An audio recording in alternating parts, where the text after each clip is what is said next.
Oh wow, we're live! Oh, Hello! Hello, Google, YouTube, and whatever is out there. Welcome to this week's Movie Club Strikes Back Hangout.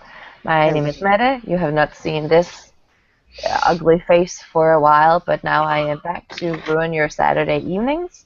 This week we have a very special TV show edition of our usual Hangout. But first, before we get started, let's see who we have.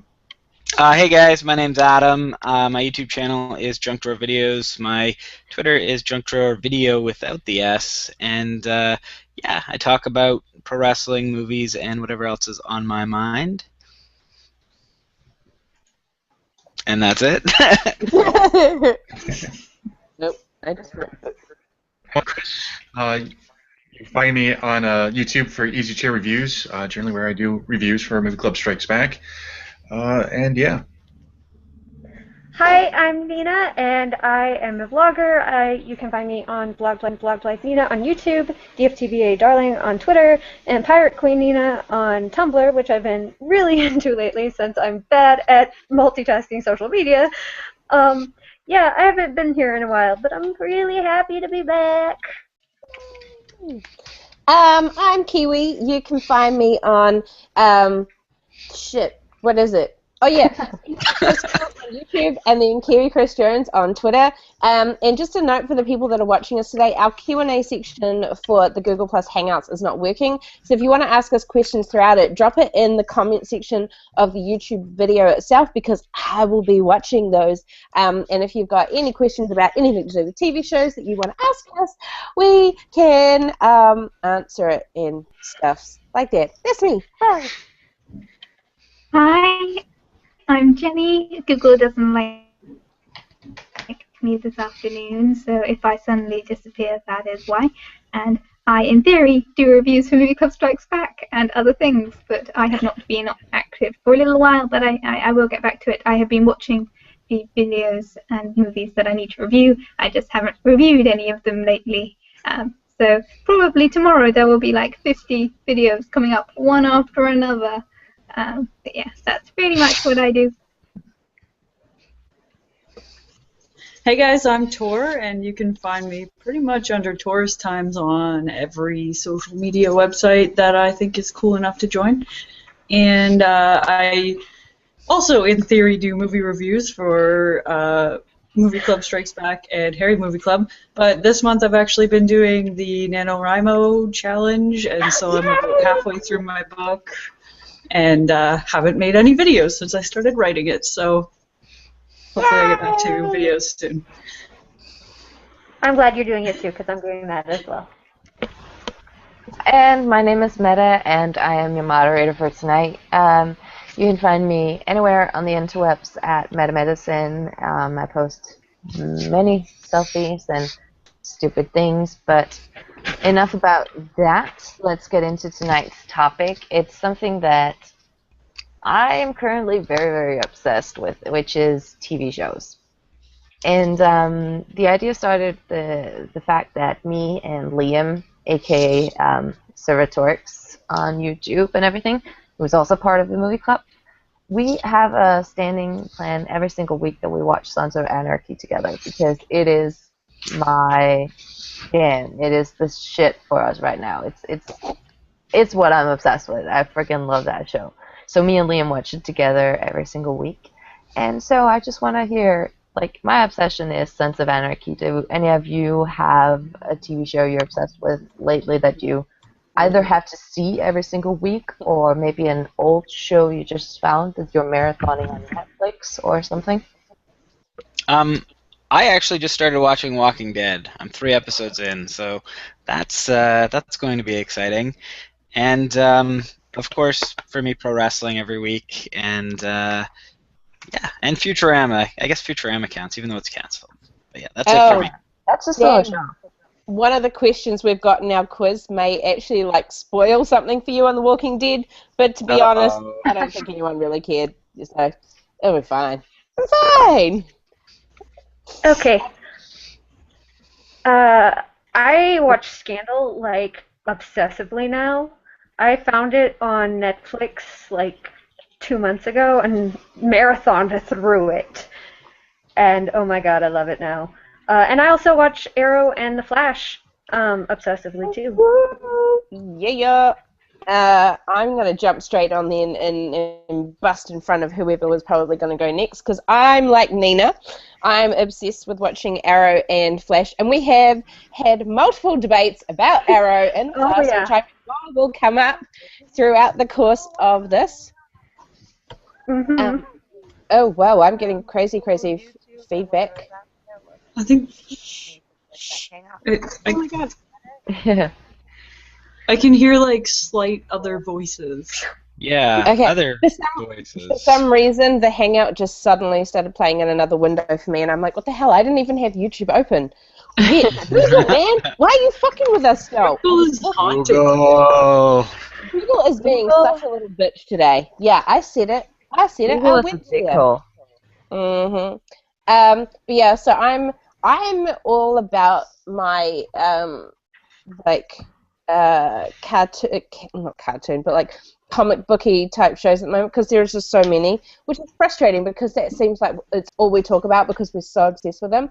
But so I started marathoning through like this crazy old show from like the 90s, Sequest DSB. I don't know if anyone else watched it.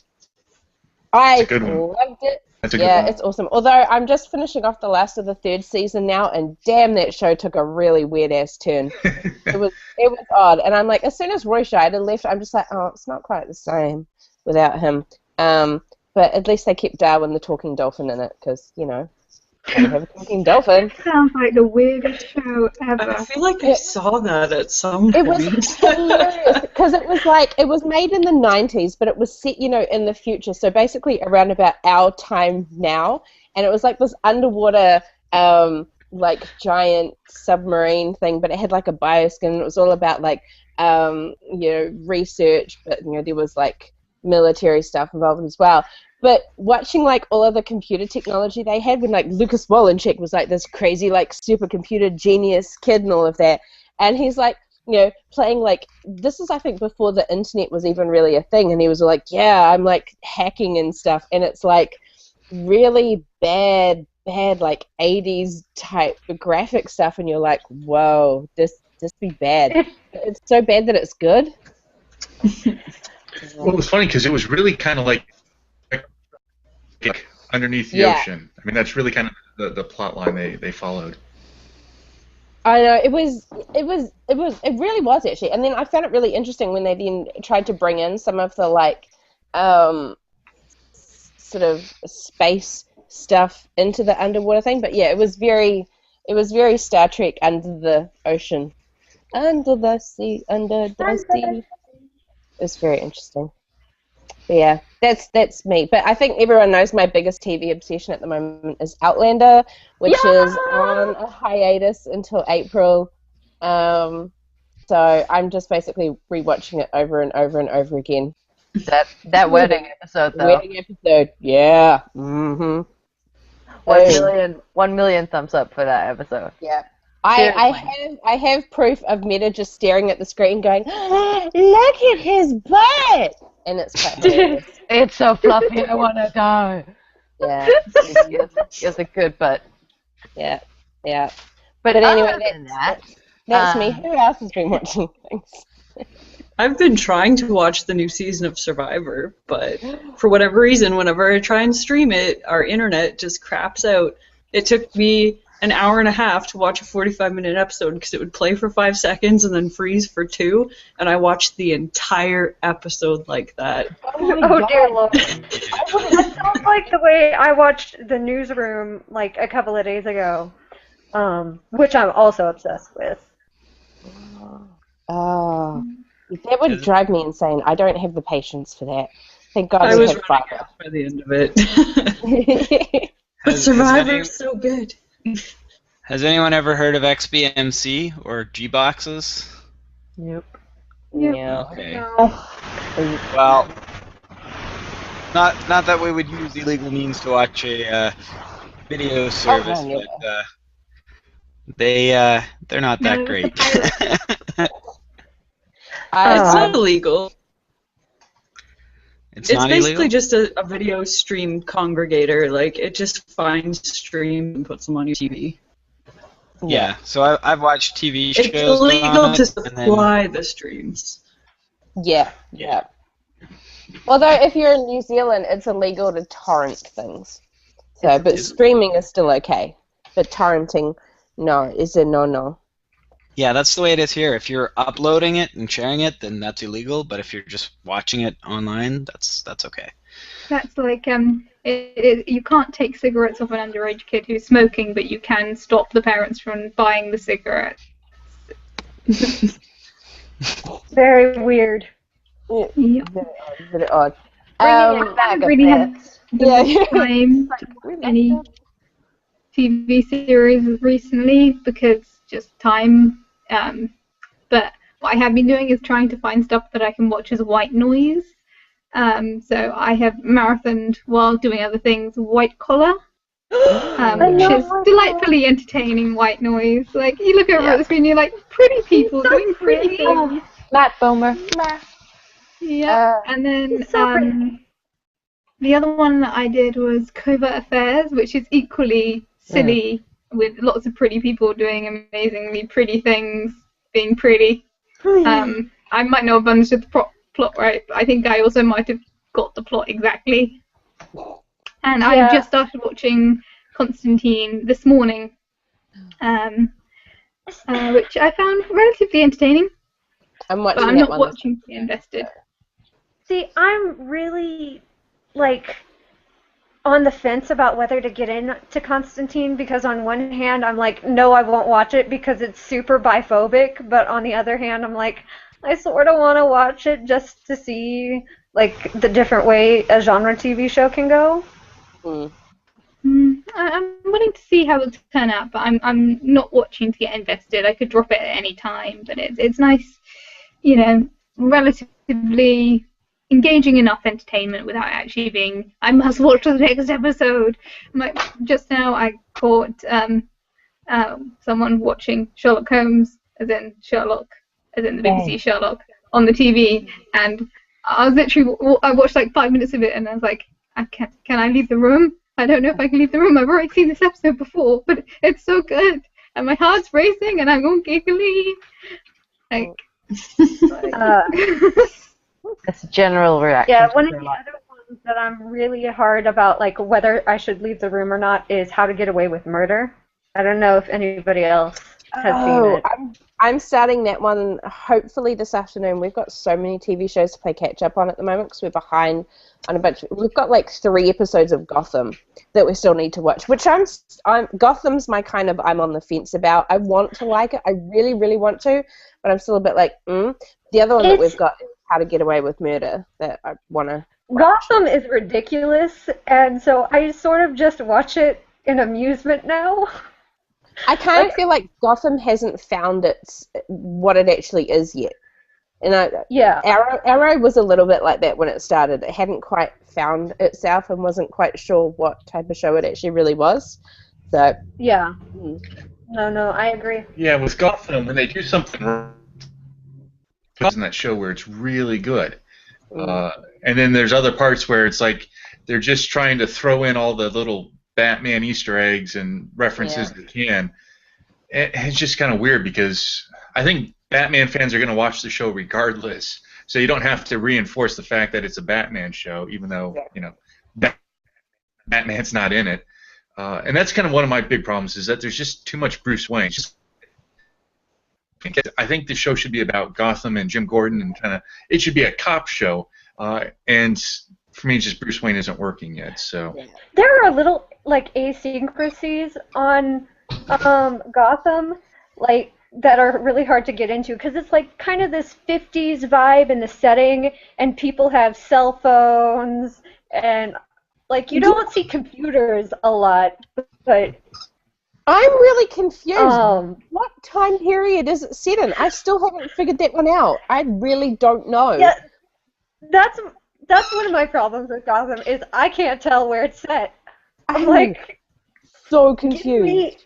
Give me a like time frame. is I very. think it really is supposed to be kind of a modern day time period, but they leave it a little ambiguous because it is Gotham, so Yeah. they don't want to nail it down like Gotham City 2013 or something like that. So Yeah. just It's- I've But, heard I mean, people. it's- Sorry, go ahead.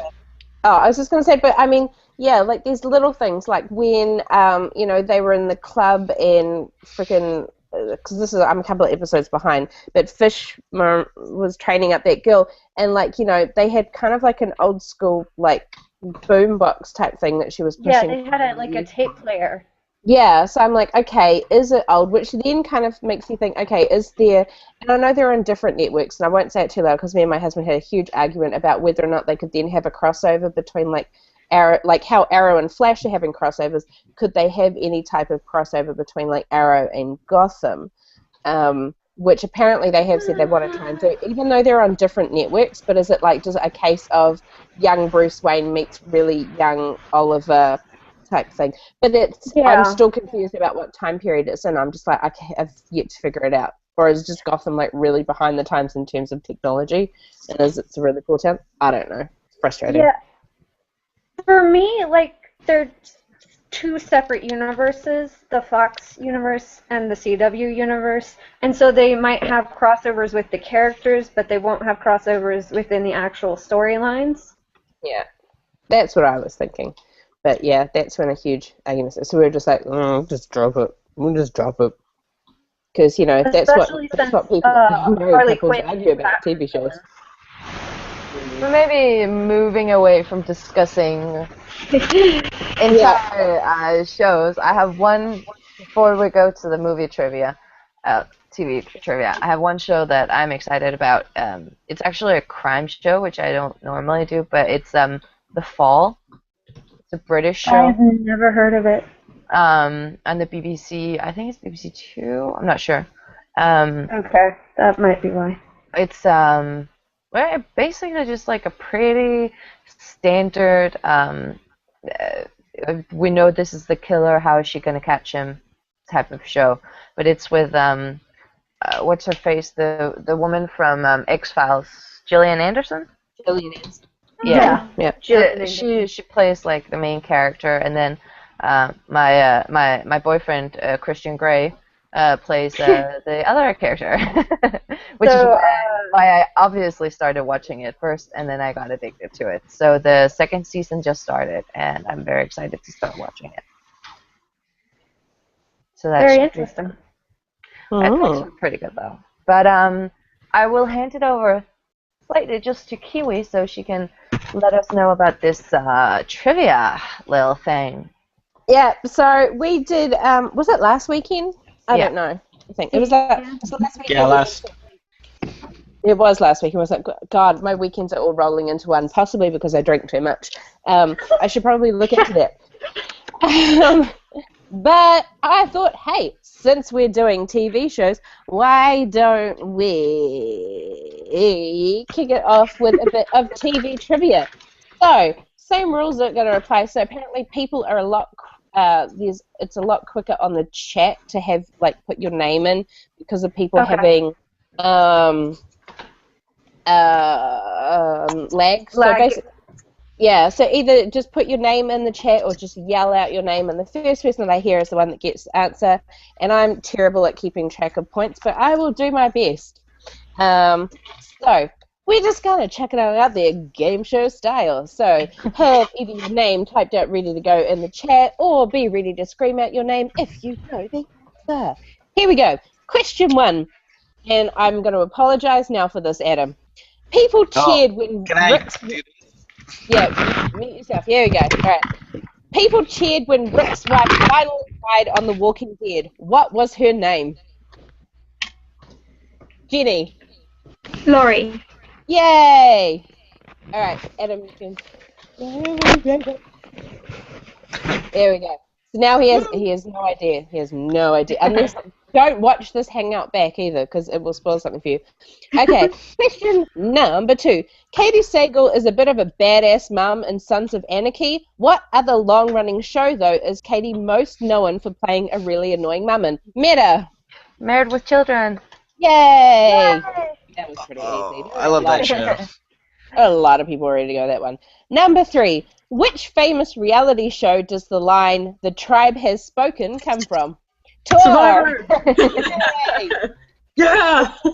As soon as you mentioned that you were trying to like stream the newest like Survivor episodes, I was like, oh, Tor is totes gonna get this one. I've seen every episode ever made. Oh my god, me too. I love it. I am so obsessed. I think it is probably one of the best reality shows that they've ever done. It's not real. It's still a reality TV show. No reality TV is real. They're all, it's all a work. It's all a work. It's real-ish reality TV. I got a lot of inside scoop from one of the ex-contestants when I was over there. Anyway, I'm off topic. Question number 4. We can come back to that reality show. Is it really reality? Number 4. Which 90s movie starring Bruce Campbell has just had a TV series greenlit about it? Oh, Meta. The Evil Dead. Evil Dead. Yes. I would have also accepted Army of Darkness. Alright, I need to look. Who was the last person whose name went up there? Okay, Chris Ross. Just so that I don't accidentally get the wrong person. Question number 5. What town is Gilmore Girls set in? Tor! Stars Hollow? Yes. Oh yeah, sure. I've never even watched that show.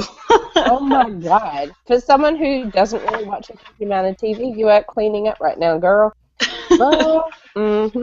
Question number 6. How many seasons did Breaking Bad run for? Meta. 5. Oh, very good. And I can just clarify that Meta has not heard what any of these questions are. That's true. I feel like I should put my name in and just take a guess at every question. I think you should. I think you should, because it might be funny what some of your answers are. Number 7. The Originals is a spin-off from which CW show? Oh, Nina, I think you just got The Vampire Diaries. Yeah. Question number 8. Name the 6 Stark children on the show Game of Thrones. Jenny. Okay. Ooh, Bran. Yep. Rickon. Yep. Oh wow! Now I'm under pressure when my brain is going. Sansa, Arya. Does John count as one of them? Oh, he does, doesn't he? He has Stark at the end of his name. No, yes, no. Yes, no. That's why I was confused. You know nothing. I mean, technically, I'm having a brain fart moment myself, but I'm thinking more of the conversation that he had with Eddard Stark, and the very first thing goes, "You might not have my name, but you have my blood." So he counts as a Stark child. Which is and Rob. Is that very good? It is all of them. That is all. That is all. Technically, 6 of them. Technically. Because we don't want to do spoilers for what other people potentially think. Question number 9. Which TV series is multiple, written by Joss Whedon, has Nathan Fillion starred in? Jenny? Okay. I know. Obviously, Firefly. Yes.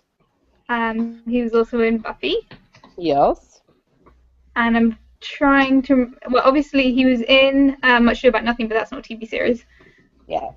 I will count, I'm just going to re-clarify this, I will count web series as TV series because it did screen on some TV networks. Dr. Horrible Sing-Along Vlog. Very good. Yay! Okay. Also put out there to the people that are watching us, I kind of only wrote these questions like about 5 minutes ago, so some of the wording on them is like really wrong. Okay. Question number 10. 4, 8, 15, 16, 23, and 42 are famous numbers reoccurring from which TV show? Meta. Lost. Yay! 2 more questions left to go. Who lives in a pineapple under the sea? SpongeBob SquarePants! Why am I not surprised that you got that one? And final question. For some reason, I've only done 12. I've made it a really random number. Jonathan Rhys-Meyers played King Henry VIII in which show? Meta. Oh my god, girl. Judas. Okay, Meta, I think you watch too much TV, honey. You need the answer. No problem. It's fine. That's just my prerogative. That's the opposite of a problem. See, there's a reason I'm moderating this hangout. 1, 2. Well, you moderate while I sort out who actually won, but I think it might have been you. Pretty sure it was. 1, Does anybody ever watch SpongeBob in French? It's just as good. No, I haven't. You want to know what he's called in Danish? Amazing. What is it in Danish? Svampebob Vierkant. Ridiculous. Hey. Don't say my language is ridiculous. I'm not. I'm trying to get the intonation. It doesn't sound like it has enough syllables for the theme song. Oh yeah, the theme song is stupid in Danish. Yeah. I tried Because to in find it French for you it's still guys. pretty much the same. It's like Bob d'éponge pantalon carré. So you still have the same number of syllables. Yeah, no, it's very, very, very, very, very stupid and very, very weird in Danish. I'll find the Yes, send me an theme episode song for you. Yeah, I'll find it. Does it mean the same thing in Danish? Like, do they take any liberties with the translation? Well, yeah. Well, SpongeBob, that is SpongeBob, and then SquarePants, they just called him they could just call him Square, not Pants. So, Yeah, so it's just like Just an uncool. he's just SpongeBob Square. You're well, I guess he square, doesn't bro. always have pants on, so. He's just a square. Are his pants actually square though? They look more rectangular. They're but I suppose rectangular. They Yeah. are rectangular. SpongeBob rectangle pants probably just It just doesn't sound as good. rhyme. That's not as cohesive. Yeah. I It's just actually love all the different ways it shows him putting his pants on. Like, sometimes it's like he takes them out and they're flat packed and he, like, unfolds them like a box and puts them on. I've seen every episode of that show, too. Awesome. I don't think I've seen a single episode of SpongeBob SquarePants. I'll probably corrupt your mind, Jenny. it's I have small children living in my house, That's so I've seen a beautiful. lot of SpongeBob. it's Trey awesome, y'all. I quite loves it. But it's funny though that you guys were talking about like with TV shows being like translated in different languages. Obviously, like New Zealand, the main language that we speak here is English, so we never have to worry about any of the translations. But because we get so many American TV shows here, there's a lot of us are starting to lose like our really, really strong New Zealand accents and are starting to pick up these hints of like American and slightly Britishy, because we watch a lot of British TV over here in New Zealand as well. But we start to like pick up accents from TV, and it's starting to integrate itself more into like our New Zealand accent. It's becoming that, like- less and less pronounced. That's how you can tell if somebody doesn't really interact with other people a lot. They just watch TV all the time as they lose their accent. Yeah, I've been asked whether or not I'm American sometimes at work, like because I work with some very, very posh people, and so sometimes the customers will come in and go, "Hey, whereabouts are you from?" I've lived in a 2-mile radius most of my life. It sounds super, super, super posh to us, I think. Yeah. Oh, yeah. Like, We really. Maybe. We won't mistake you for an American. No. Yay! But yeah, I mean, I watch, like, because I did so many years of, like, drama and singing, I start mimicking accents, and I can't help myself. And so I watch a lot of American TV, and then I start picking up these little twangs of, like, American in my accent. So when I'm around a lot of Americans, they're like, I was going to ask, have you always been in New Zealand, or were you born somewhere else? And I'm like, but I've lived on the shore, like, pretty much my whole life. I am about as Kiwi as they come. Yeah. Like it. Totally Kiwi. I guess I'll try and bring it back to TV shows. TV shows, girl. We're talking about TV Yeah, we're talking about how they affect our weird accents. Can I mention something then? Because something that really, really, really, really, really, really annoys me is that here in Denmark, we have a bunch of really, really, really successful TV shows that have now become adaptations into basically American TV. So they have copied like 5 of our television shows. Yeah. And instead of, it annoys me that the original content that we put out, which has been very, very, very critically acclaimed, just gets renamed, and then with new actors, and then they change the names, and it's like shit. That really annoys me because Could you do America like does. Yeah, like Trailer Park Boys. Top so Gear. annoying. But it's like we had The Killing. That's Okay. Yeah. I I've love. only seen the Danish version of that. Whenever Yeah. I've caught it on TV, it has only ever been in Danish with English subtitles. in England. It has been with subtitles and it's been in Danish. But the Americans decided that apparently reading is too hard of a struggle, so we need to do our own. Yeah, I don't see why you're complaining. That's basically the entirety of America. I know, Yeah. but it's still. I don't pisses think me it's so off. much that. It's probably more like, hey, if we make our own version, we get to keep the money from playing ads during commercial breaks. Yeah. Ooh.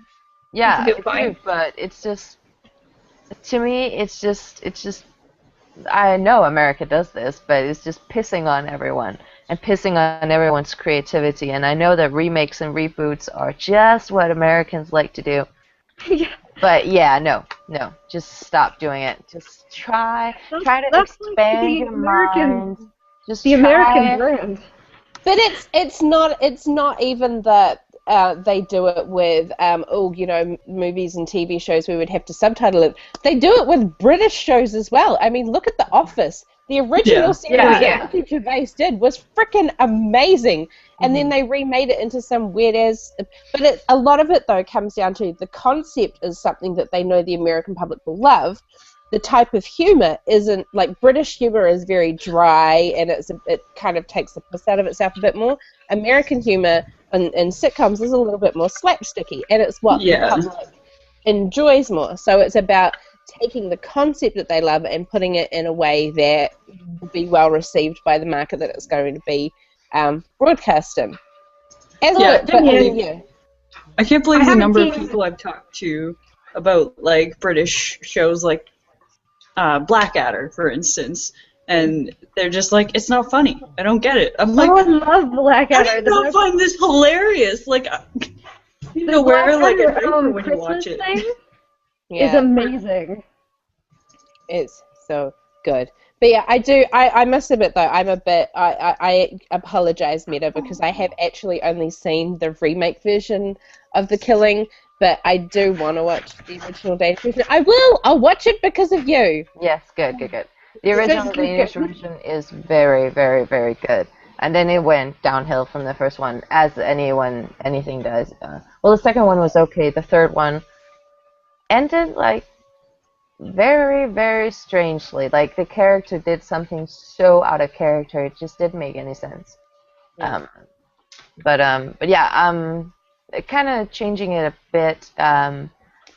One of the shows that, weirdly enough, even though I could answer the question, Breaking Bad is actually a show I've never seen. I've seen 3 episodes, I think, and I started crying almost in the one episode where like their boy was being bullied for, I don't know, buying pants or something, and I felt so sorry for the kid that I had to end the episode there, and I just haven't watched it since because it felt so real. I don't know why. I was so I don't know why. So that's like one of the bigger shows that I just have not seen at all. So I was wondering, do any of you guys have any shows that are that big that you have not watched or you don't want to watch? Anything I- after about 2004? Yeah, my one list at a is time. like One at a time. my list is so long. Yeah. My list of TV shows is almost as long as my list of movies, and the number of times, like, it's probably about a 90 to 10% ratio that a movie has been picked for movie club, for any of the movie clubs. I'd be like, oh, I've watched that one. Like, considering I hadn't watched. Well, I'm trying to think of a good example, but I really can't think of any. But like, there's so many films I've been like, I've never seen that. I've never like. No, but I'm more It's thinking like ridiculous. the things that either you, like big TV shows that you don't want to watch or you have watched like a few episodes and you thought it was really boring and you don't understand the hype of it. I didn't really feel the hype of Breaking Bad. Like, I just never got it. And like, I'm sort of into the idea of The Walking Dead, but again, I don't get the super hype. Yeah, me too. Those are the two main ones that I'm just like, I like the idea behind you potentially, but I don't get your hype. Yeah, I feel the same. I've watched all four seasons of The Walking Dead, and I guess I like it, but it's not something where I like I have to watch the new episode as soon as it comes out. It's not something that I will go It's back not a and Sons watch. of Anarchy for you. It is not Sons of Anarchy. Let's just get that straight. Nothing beats Sons of Anarchy.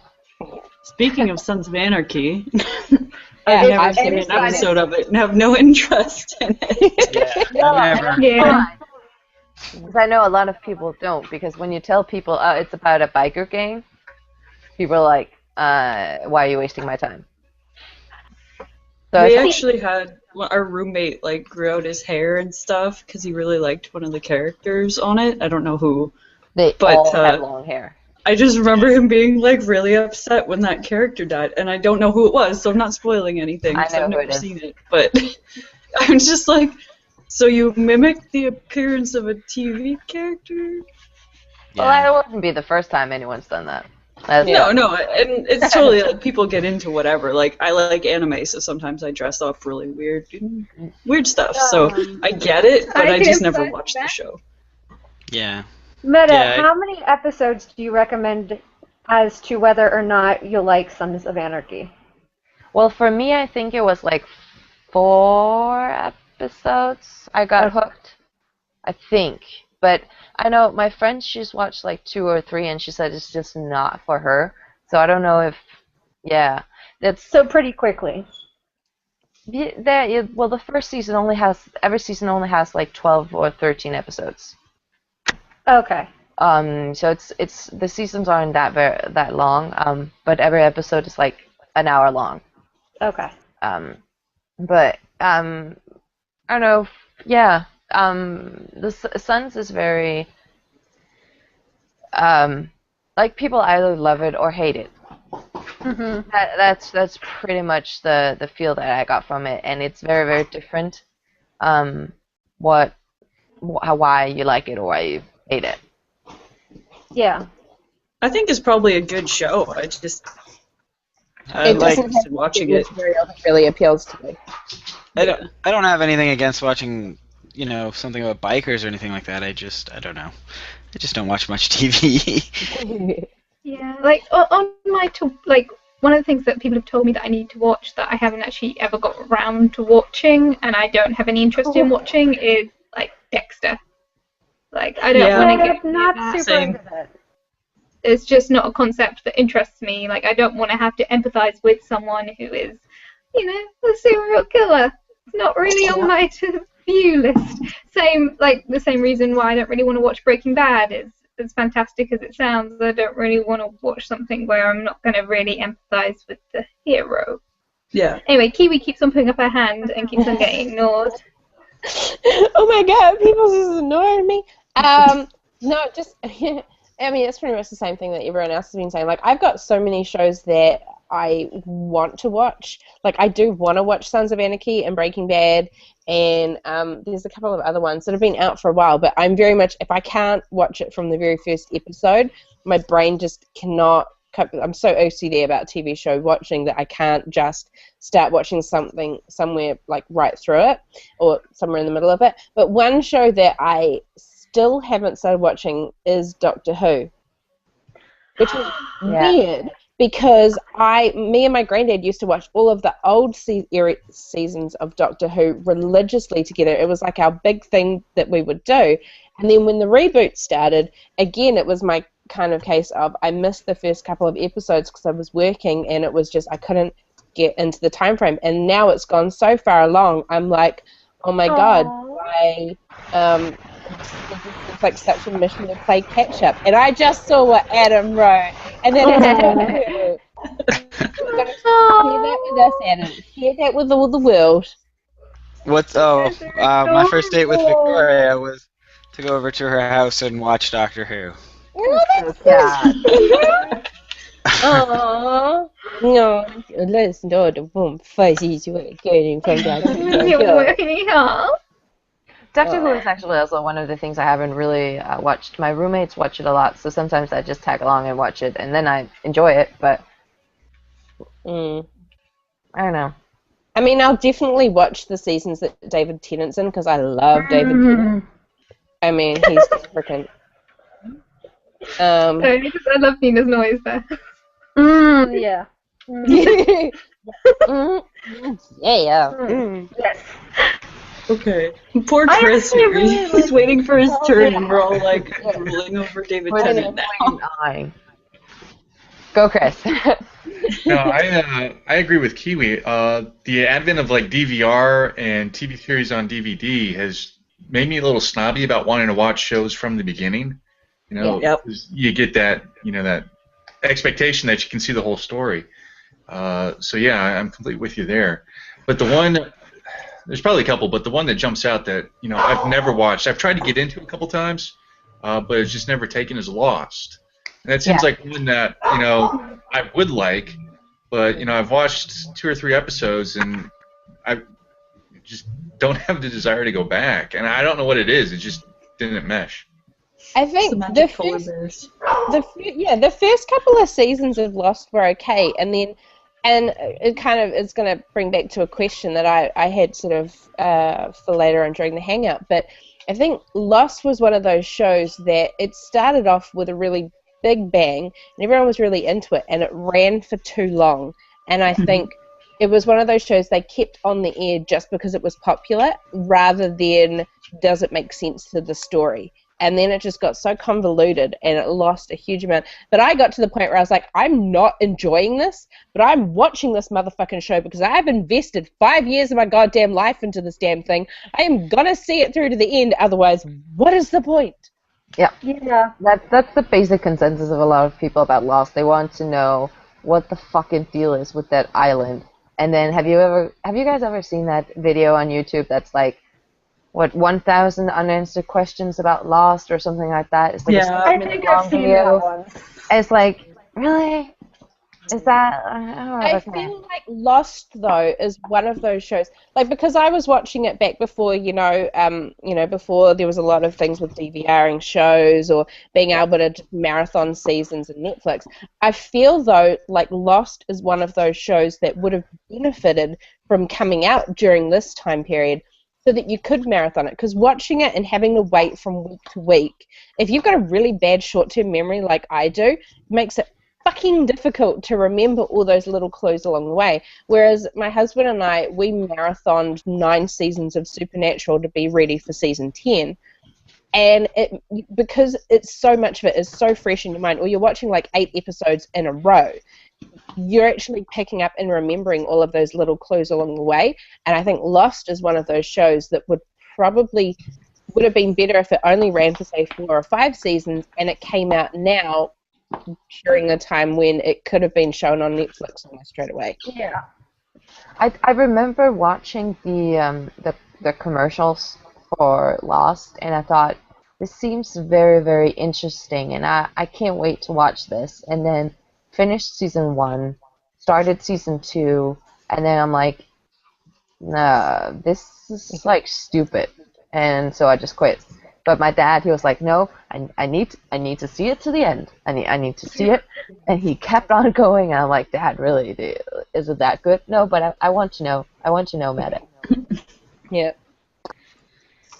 I watch my favorite TV series where I'm not invested, I'm not really enjoying it that much, where I'm like, I have to watch till the end. Yeah. It's kind of how I'm feeling about Gotham at the moment. I'm not really loving it, but I'm like, I need to at least see it to the end of the first season to see. I've only ever had one TV show where I'm like, I can't even do that. And that was that fucking Hemlock Grove show. Oh my God. It was so bad. I was like, I can't, I'm out. And that never happens because I am so OCD. I'm like, I've got to at least watch it to the end. But I couldn't. I'm like, I'm out. I'm done. And even my husband is like, I'll probably go back and watch the rest of it just because I can't leave it unwatched, and I'm like, we're like 9 episodes into it, and I still have no fucking idea what is happening. I don't even know any of their characters' names because I don't care enough about them to remember them, and I'm confused as hell, and it makes no sense, and it's boring as shit. Why am I watching it? Seriously, if anybody is watching this, the only thing you should take away from this Hangout is that you should never, ever, ever, ever, ever, ever, ever, ever in a million years watch fucking Hemlock Grove, because that shit sucks. I mean, I don't even know what went through my head, but I watched all of season 1, and I watched like half of season 2, and they're bringing out a third, and I just want to poke my eyes out every time I watch it. It's so bad. She's either pausing for really massive dramatic effects. It's like, so Internet. bad. I was dancing well because I'm like, yeah, I'm stuck. That's fine. My message got through. Yes. They should have stopped at season 1, which kind of brings me to the question that Kiwi was kind of putting in the chat. It's just what do you want like me to it? say it? Yeah, you say it, 'cause I don't know how to phrase it. So, there's some TV shows that run for way longer than they should just because they're popular and are still bringing in money. I would say things like 2.5 Men. Or there's other shows that actually sit out and go, you know what, we want to just do a single story. And I can remember a TV show that came out a few years ago called Harper's Island, and it was 1 season. You've seen Harper's Island? Yeah, I'm not alone. But, we lost Chris. Hopefully he'll pop back shortly. But yeah, so Harper's Island, it lasted for 1 season. They started a story, they finished it, they wrapped it up, and because there was literally no legitimate place where they could go with that specific story, that was it. That was the end of the show. It was 1 season. And it's just, what shows are ones that you think have either gone on for way too long and they've reached a point where they have to be cancelled on the air because they've completely lost their popularity, or they've just lost the initial point of what their TV show was because they didn't, bow out grace. Like Breaking Bad was still a massive height of its popularity. Could have gone for another couple of seasons, but they were like, nope, 5 seasons, we've told the story we want to tell, we've gotten the point out, we're done. So what are other ones? First one that comes to mind, although hasn't lost any popularity, is The Simpsons. Yeah, because they're just say that rehashing a lot of the same things over and over again. I mean, I don't really watch it very much, but when I stopped watching, it was just not as funny as it was. There was a time when it was the funniest show on TV, and it just isn't that anymore. Yeah. Yeah, well, the obvious one that comes to mind for me that got cancelled too soon is probably on everyone else's thoughts when we say shows that were cancelled too soon. Yeah, I think Kiwi's already corrected Firefly. Yeah, but at the same time with Firefly, it kind of, it did, as an entity that it was, of course, it was sad at the time that it got cancelled, but looking at it in hindsight, I wouldn't want it to restart now. Yeah. Everyone always talks about Firefly as Joss Whedon's great unsung, unfinished. I think that Dollhouse really could have gone further, and if the work had allowed them to do what they wanted, that would have been great. And you're the trouble with biased Dollhouse about that because it was Eliza Dushku in the lead role of the show. No, I'm joking. I do agree, though, as well. I think it really was. It was another show that was cancelled probably before it was time. And it infuriates me that you then have shows that they keep on the air. Like, I still love Big Bang Theory, but I think they need to end it and end it soon before it becomes another Chuck Lorre show that just drags on and makes no sense anymore. Like, I think it basically needs to end with Amy and Sheldon finally talking. They finally got to the point where he says that he loves her, so it needs to finish with them finally doing it, and then that's it. There is nothing else that we really would care about on that show. Although, the one thing I love about Big Bang Theory is now that Laura Spencer is on there fairly regularly, and I'm just so happy for her. Which She's one's she? Raj's Raj's girlfriend? And she was on the Lizzie Bennett Diaries, so she's like sort of one of us. She's from the YouTube community. Uh, and so I was just like, every time I see Laura Spencer on my TV, I'm like, it's Laura! And everyone's like, what the fuck are you talking about? You know that person? It's like, yes, I do. With a personal close friend. Why do I have a clip on my face? Close personal relationship. But yeah, I think it's why I've been liking shows like American Horror Story as well, is that they found a way to get around the dragging on a storyline for multiple seasons when it really doesn't need to and it makes no sense, by having each season be like an independent story, although they have apparently said that they're actually in a way kind of interlinked, but it's done in a way where it's not, you reach that point with certain shows where you're like, okay, cool, so they've been blown up, they've been shot, their town has been destroyed, they've been, attacked by terrorists, and just like a million and one different things, and you reach that point where you're like, it makes no sense that this shit keeps happening to this person over and over again, and it stops being believable. So by having those like independent storylines from season to season, I think it's a really smart, intelligent way to keep a show that's popular on the air without watering down a storyline or subverting what your original storyline was. Ooh, I used a big sounding fancy word. I was thinking, obviously, The Sons. It's the last season now. It's season 7, so already now they've had a lot of seasons, and it's just as popular. This is the most popular season ever. If they decided that this was not going to be the last, they could definitely continue on for probably like 2 or 3 seasons. But then it also come to a point where it'd be like, how many fucking problems can you give in as a biker gang? I mean, everyone's dead already. Like, what's going to happen now? So I think it's a good thing that they're ending now. I think it's very, very appropriate, and I think it's a good, considering everything that's happened, especially in the season finale of season 6. It's a good point to end. One show that I thought, I actually gave up because I thought, seriously, this shit needs to end. Prison Break. Fuck that. I never got into it. I watched season 1 and 2, I think, and then I'm like, so they escape one prison and then they're in a new one, and then they escape that prison, and so they're in a new one and they escape that. I'm just not into this anymore. It just went on for far too long, and it was far too complicated in the end, and then people died, but then they didn't die, but then they died again. And it also doesn't say a lot about like most countries' like justice systems, and people are able to break out of prison that easily. And break out of multiple prisons, like, Jesus.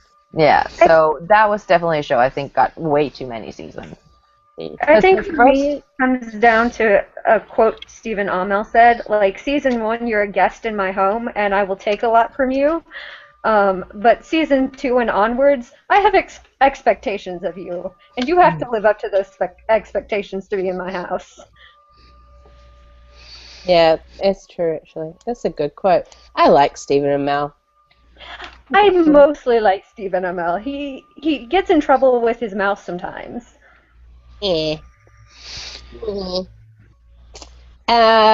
Chris?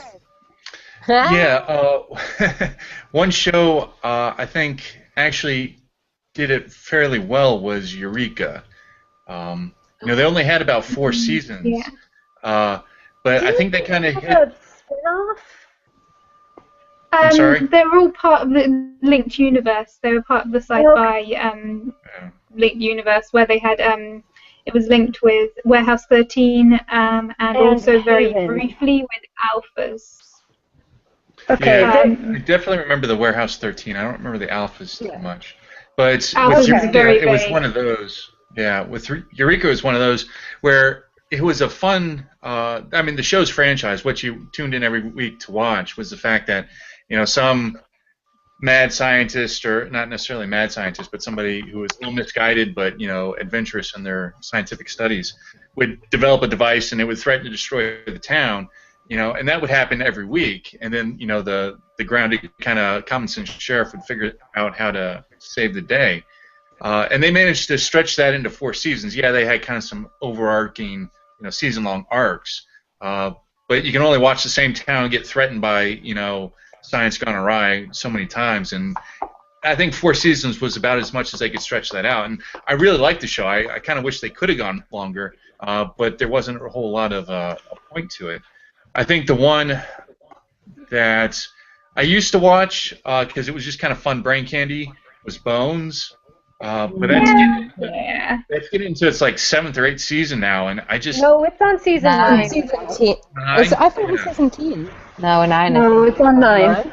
Yeah. See, I stopped watching that a season or so ago just because I was done. They've been on too long. Yeah, I had to take a long break from Bones after they killed my favorite character, and I was like, I can't handle this anymore. Was it killed Sweet? him. What? No, Who was your favorite character? Bones is on season No 10. spoilers. Who was your favorite character? No Baby. spoilers. Okay, well, you're gonna have to I'll direct put it in chat. message me then. Yeah. Okay. That's a good way. Yeah, no, Bones is on season 10. Oh, is it? Yeah. 9. There's like 3 episodes left in the 10th season, which is a bit harassing. But I think the issue, though, that I find with shows like Bones and even Hawaii Five-O, so like cop dramas where they're dealing with like gangs and murders and all that type of stuff that are set in a specific location, Jesus Christ, they make those cities look really dangerous. Like, I know DC is actually really quite safe. I felt super safe walking around at night because there are cameras everywhere and it is so well lit and it is actually really well protected. But you watch a show like Bones and you think like every other person is like freaking like he's gonna kill you because there are so many dead bodies just popping up all over the place in DC, or there's like all these dead bodies popping up in like Hawaii Five-O, and you're like, but these places aren't that bad. And I know people that live here, they're all like, oh, we get like maybe 1 murder a month. Then those shows, they really do have a shelf life on them unless you just want to suspend your disbelief and accept the fact of, okay, they're actually pulling in stories from all around the world or the country, but are just saying that they all happen in this one location. And I totally agree with you as well, Jenny. I cried so much when he died. I cried so hard. I bawled like a baby for about 2 days. Although Ridiculous. The scene where the gang sings Lime in the Coconut for him, I love. Yeah. The series that's ongoing at the moment, which I still enjoy and I will catch up on because I'm about a season and a half behind, but I think it is reaching a certain point, is Supernatural. Like, it's amazing, the actors have fun, you can tell that the writers are now just having fun with the concept, because I think it was originally scheduled to have 5 seasons, like that was how the original arc was going to go, and it was going to end with the whole Devil Incarnate plotline, and then you can tell that season 6 they're like, we're not really sure what to do, we finished the series, and now we still have money. Yep. What do we do? What do we Honestly, do? I think Let's bring them back show- from the dead again. Started annoying me when angels and demons started going into it. Then that's when I left the show. Oh my god, I started loving it. That was a while ago. Yeah, that's a while ago. I loved it. I think the thing I love the most about Supernatural is the way they not only take the piss out of their fans, but not in like an abusive way. And so they actually incorporate them. Like, if you haven't seen the 200th episode, it was freaking awesome. It's the one that's just screened in the US. I've seen bits and pieces of it on Tumblr. Yeah. And it looks cute. It's really adorable. I'm just like, I love it. But I'm going to jump in because I wanted to touch on a point that Chris had been making about with Eureka, and every week it's like, oh, someone's going to blow up this town or something like that. that I kind of started to feel a bit like that, and I'm potentially going to shoot myself in the foot in saying this one, but with Buffy.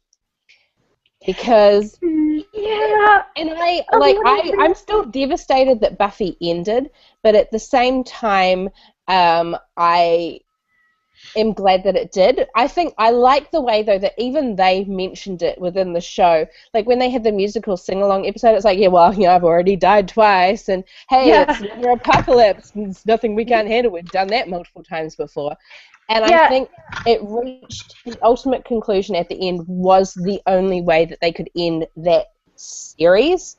They could have then gone on to do, you know, and follow on with like the graphic novel canon, but I actually think it is just, it's perfect the way it is.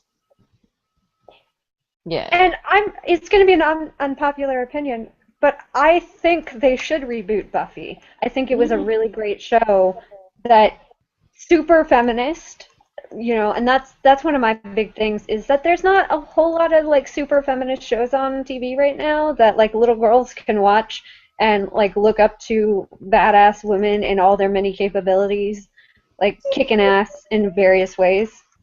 I kind of feel like it's starting to get a bit overdone now.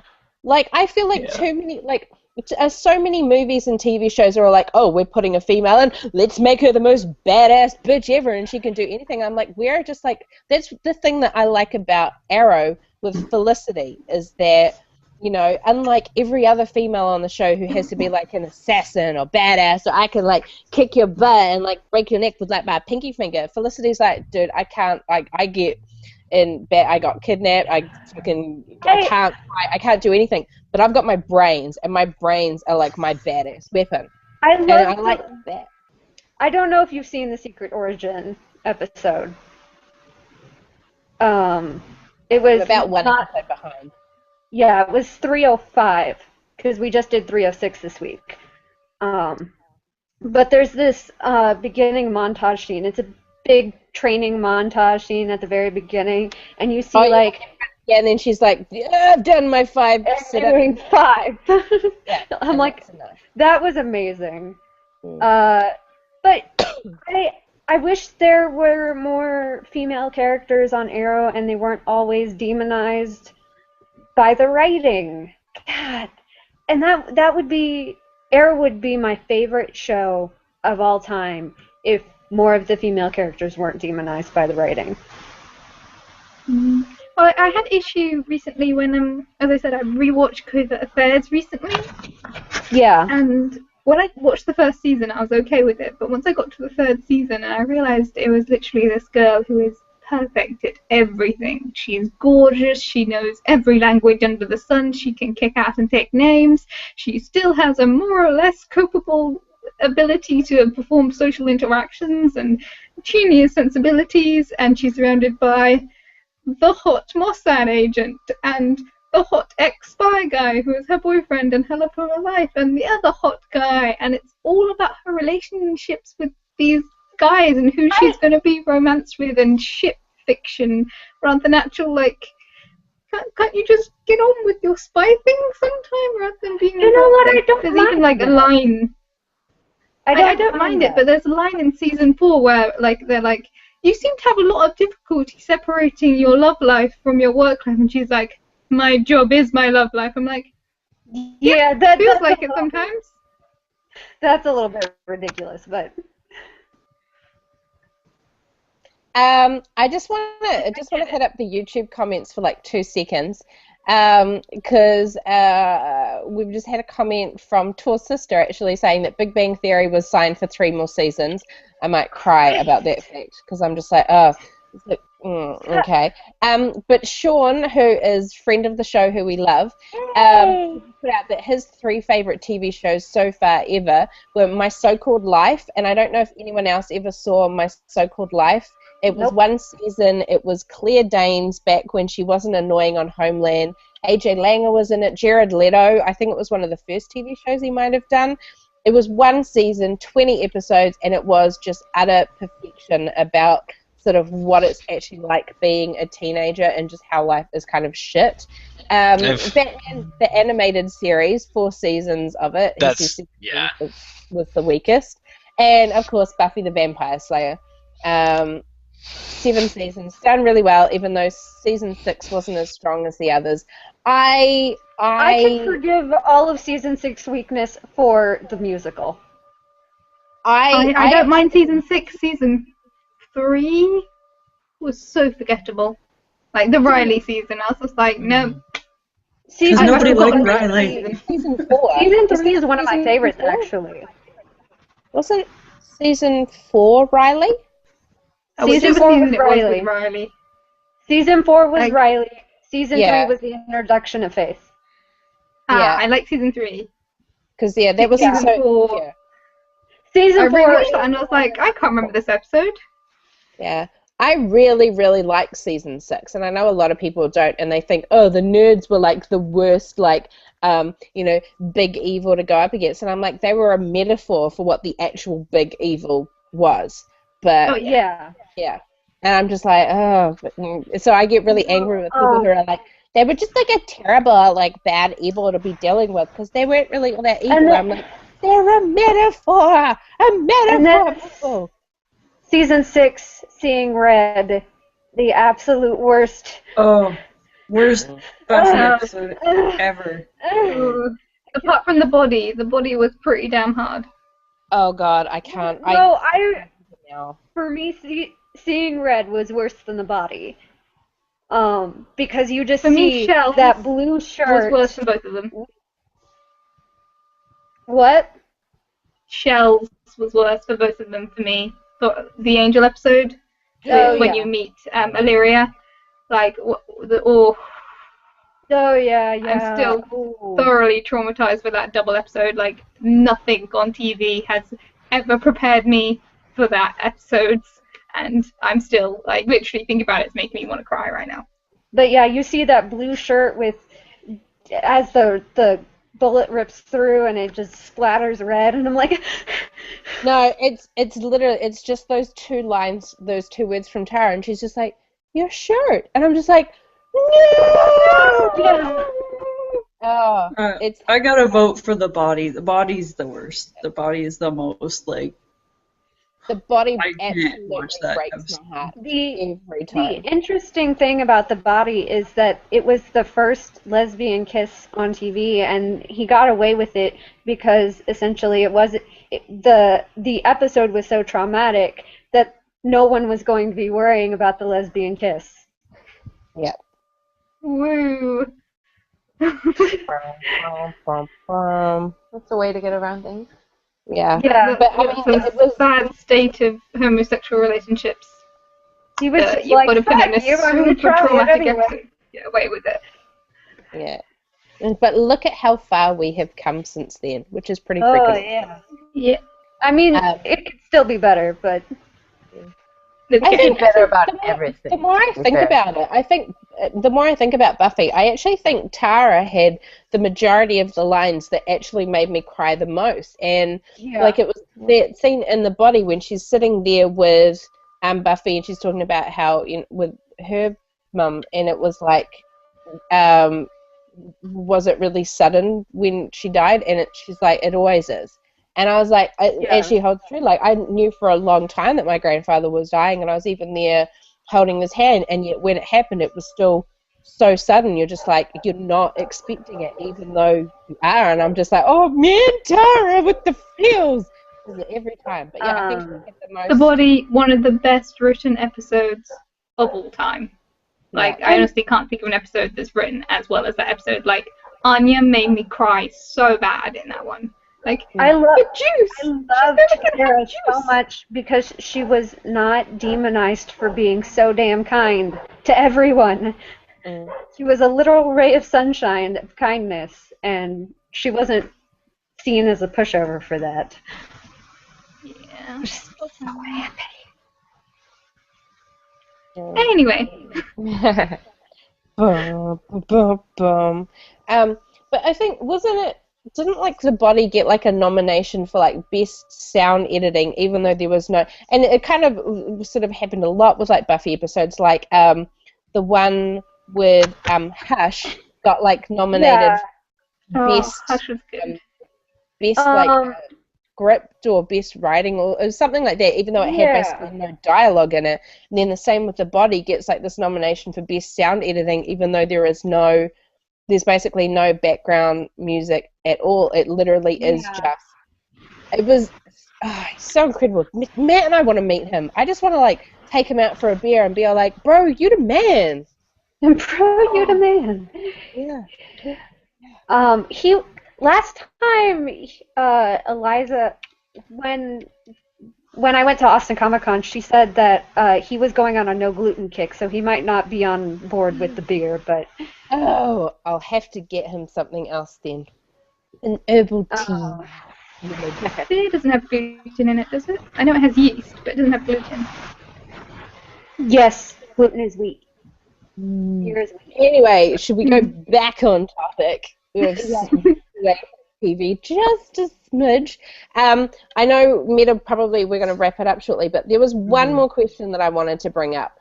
And is that back in the olden days, before social media was a thing, there was that big thing about like the water cooler talk, where like a TV show would air and everyone would be watching it basically at the same time, and you would all gather around the next day and talk about that episode like at the not an actual water cooler all the time.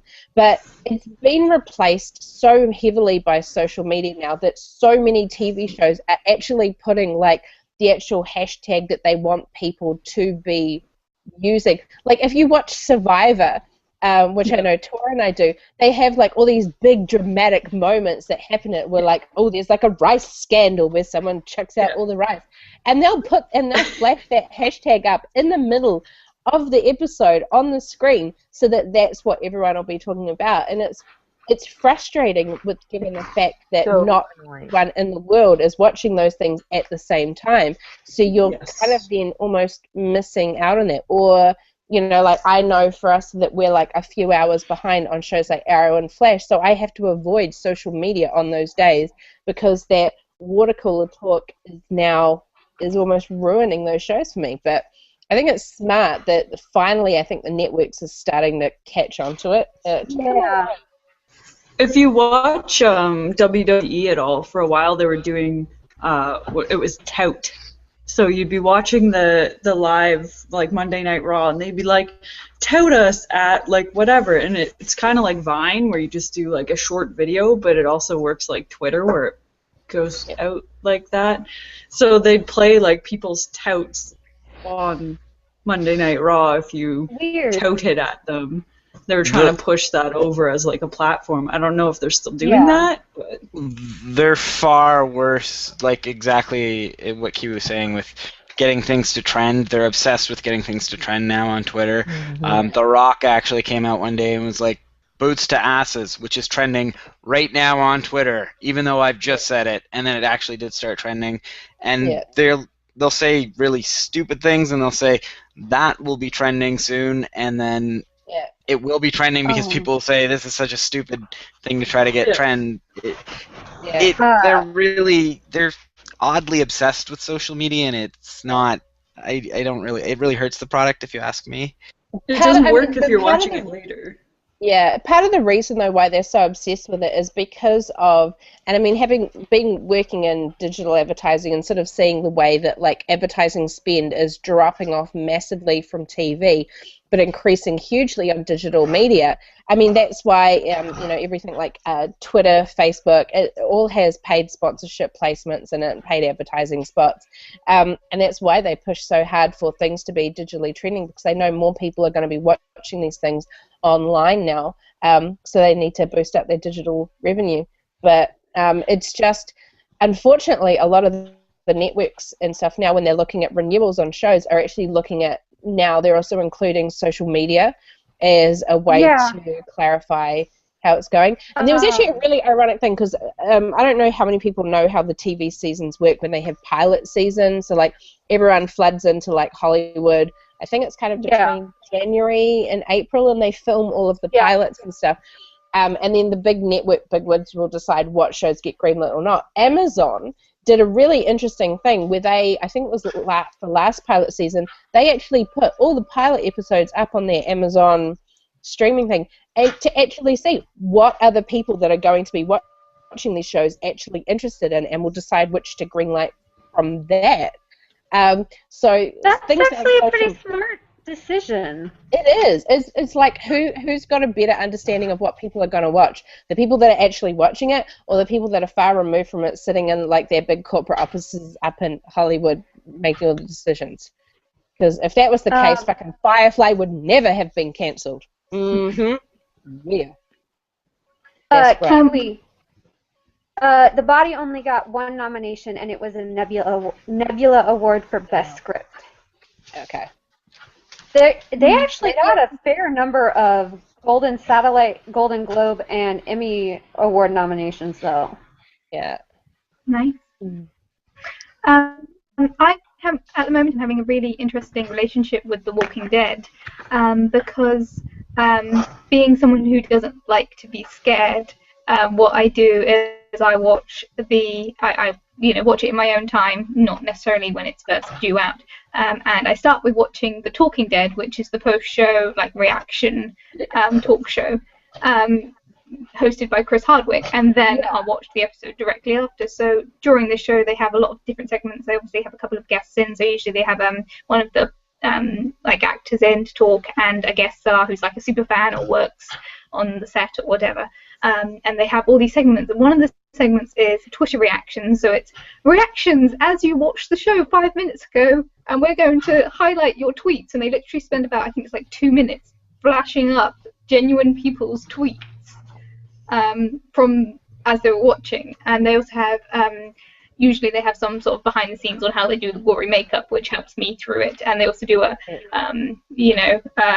really sad slow montage of zombies getting their heads smushed in, so I know who died that episode. So I can watch the episode completely fear-free and enjoy it for not being scared. But then what's really interesting is I actually have several colleagues that watch it as it comes out in England, and then, they want to come up and talk to it because they know that I watch it. And sometimes it takes me a couple of days to get around to getting the time to watch The Talking Dead and then The Walking Dead. And so I have one colleague who comes up to me on the dot every Tuesday. She'll come up to me and go, "Oh my God, did you watch The Talking Dead?" I'm like, "Okay, feel free to spoil me. I haven't seen it yet, but feel free to spoil me." And she gives me the weirdest plot synopsis you've ever heard. It's the most bizarre thing. I really wish sometime I'm going to just bring a tape recorder to work and record her plot synopsis of some of these episodes, because it's literally and then she did that, that girl with that name? Yeah, and then then she did this to her, and it was super gory, but you wouldn't believe it because then this happened, and didn't that happen before that? I don't know. I have no idea what's going on. But yeah, so I'm getting the combination of watching media response post-media, and I'm also getting the water cooler gossip side of things at the same time. So, it's not a dead art, but it's an art that's fading away to social media. Yep. Chris. Yeah, part of it is, with, like I said, DVR, that kind of changes how we watch TV, and again, that makes you a little more vulnerable to the social media, the Twitter and what have you. I'm a little, because I'm in Twitter, as everybody else does, so it doesn't affect me as much. But the other, shoot, I had a piece I was going to talk about, now I can't remember what it was. You didn't mean. Yeah. YouTube, post-show, reviews. We see that a lot more, which, again, with kind of the advent of the internet, because you see people talking about, television episodes. Yeah, we've seen a lot with SourceFed. They do a lot of the TV shows. Just because Chris looks like he's had person. No.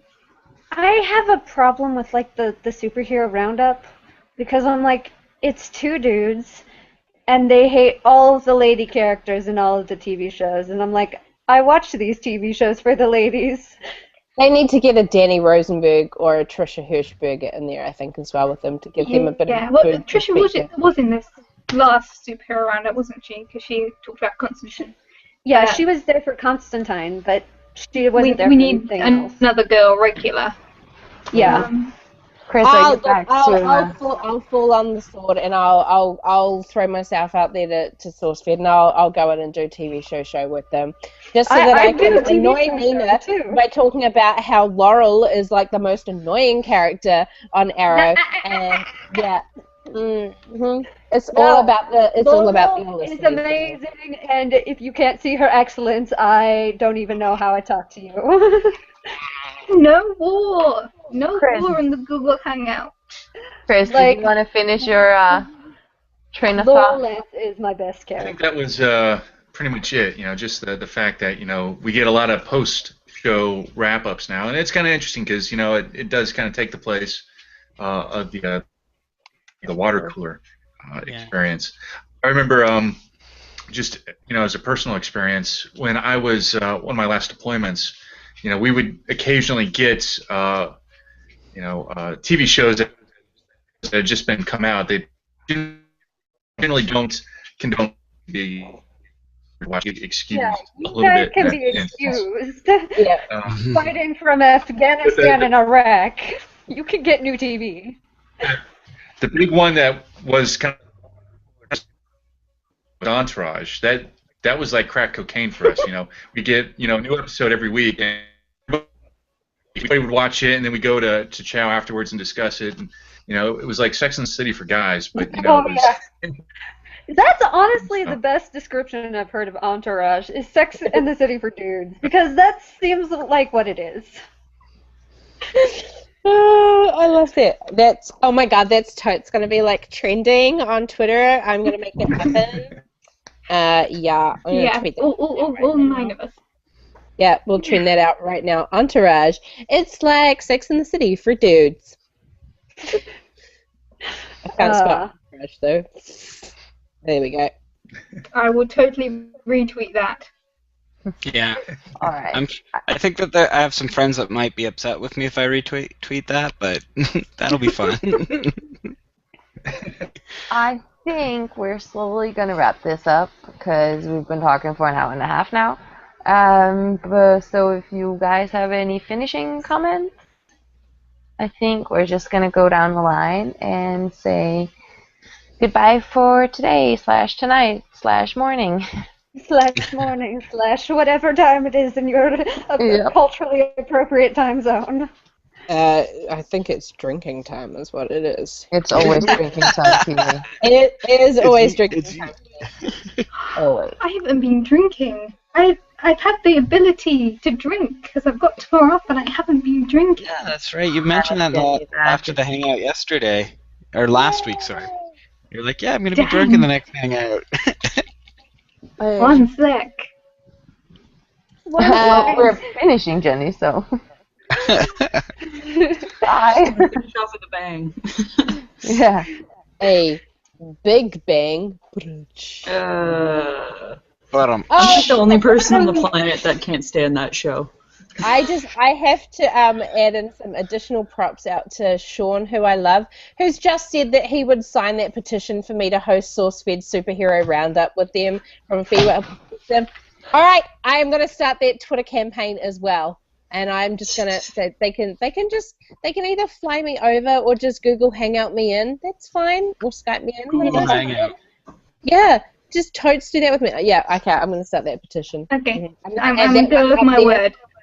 Yay! Glad to see Okay. But I think you are right. It is pretty much that time for us all to say so long, farewell. I'll be listening. Goodbye. Good night. Adam, you're going to kick us off, y'all, Holmes? All right, just waiting for my cue to do that. So, yeah, my name's Adam. My YouTube channel is Junk Drawer Videos, and my Twitter is Junk Drawer Video without the S, but it also shows up with the S in my name. I'm also on Instagram. You can check out what I have to say about movies, wrestling, and whatever else is on my mind there. Thanks for watching. I'm Christopher. Again, you can find me at Easy Chair Reviews on YouTube, and there will be more videos coming out shortly, I promise. Other TV shows you should watch if you haven't had, like old school Buck Rogers and the Avengers season 65 to 68, the Emmett Till years. Those are my favorite TV shows, so watch those when you get a chance. My name's Nina. My YouTube channel is Log Life Nina. I do Twitter and Instagram at DFTBA Darling, and I do Tumblr at Pirate Queen Nina.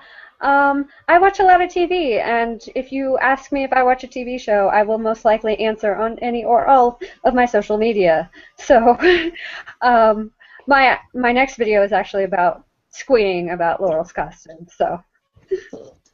Yep, and I'm going to try and not thumbs down that review because Laurel. It's all right. It still counts towards your view vote anyway. Yeah. But I am Kiwi. You can find me at NZChrisGirl on YouTube or Kiwi Chris Jones on Twitter. I am always prolifically on Twitter tweeting out all sorts of retarded random things, so come and say hello to me.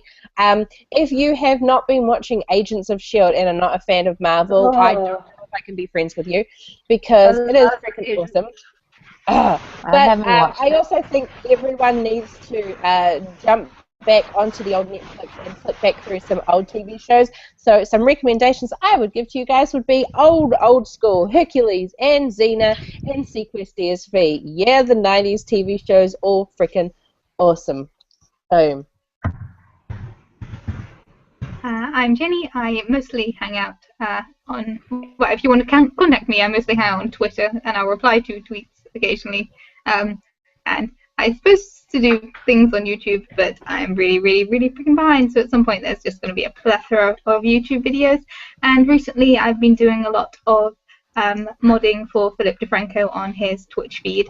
So if you want to see me as my little classy librarian collection of letters, usually in pink, and see me try and manage a bunch of trolls on Philip DeFranco's channel and chat to me in real time, that's where to be. And that's pretty much what I've been doing. As it comes to TV channels and TV shows to watch, pretty much I haven't been doing that a lot recently, but as always, Buffy is amazing. Angel is pretty darn good. Firefly is fabulous. And if you're in for a bit of a weird, bizarrely paced thing, Alias is always a good time, even if it's the weirdest thing on the planet. I loved all of her wigs. Yes, I loved her wigs too. Every single one of them. All right, I'm Tor, and you can find me at Tor's Times all across the internets. I do movie reviews, and pretty soon you're going to see some Christmas-type videos because I went out and did a bunch of Christmas shopping.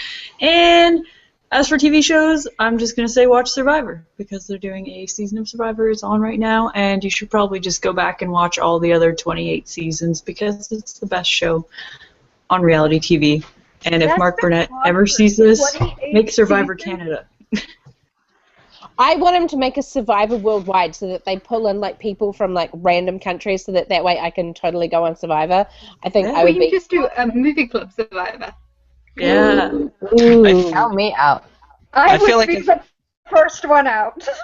I feel like if they did Survivor, I have no idea what it is. Survivor Canada, everyone would die. Like Canada has they very did it harsh. In summer. Well, it's summer. They Then did what's the Survivor point Canada doing in summer? Survivor Canada? It's the easiest thing ever. They've pretty much done Survivor New strawberries Zealand already, though. Because like all of the ones that they set in the South Pacific, like they've done like around Rarotonga and the Cook Islands and all down around there. And like my friend Alex, who's like a pilot in the New Zealand Navy, actually like chop it in a whole bunch. I think it was one of the fans versus favorites that they did on the Cook Islands, and he like was one of the chopper pilots that flew them all in. So it was the New Zealand Navy that flew them all into the Cook Islands. So why they just couldn't put some fucking New Zealanders in it, then yeah, it'd be great. But since I'm already talking, before Meta closes it all off, just going to quickly jump in. Next week, we're going to put up a vote on our Twitter page for which topic you want. So we've got 3 potential topics that we're looking at, one of which will be to do with like dystopian societies. One Those are my jam. One is about a specific director, and I can't remember who we had lined up for it. And then I think the other one was to do with James Bond movies.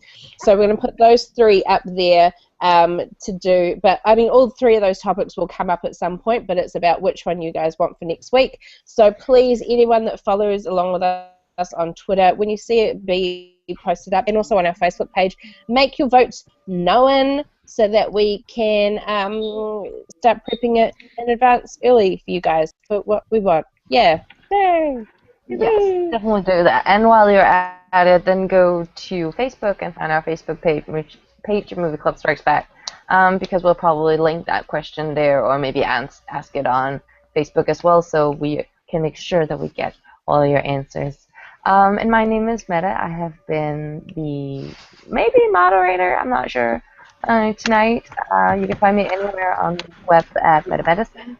And on Monday, I have a special video coming up, which will basically be a Danish challenge video for all my movie clubbers. So I hope that everybody would want to participate in that. And that's something I'm looking forward to a lot. And I will say, if like my favorite shows of all time will be Sons of Anarchy, The Tribe, and Will and Grace. Favorites forever and ever. And then I'm also going to say that me and the lovely Sean have multiple times agreed that we can't stand Arrow. So let's just finish on that one, because we didn't want to get hanged in the hangout. So we're gonna end on the Arrow sucks balls and it's very, very boring note, and we will see you guys next week. Bye. Bye.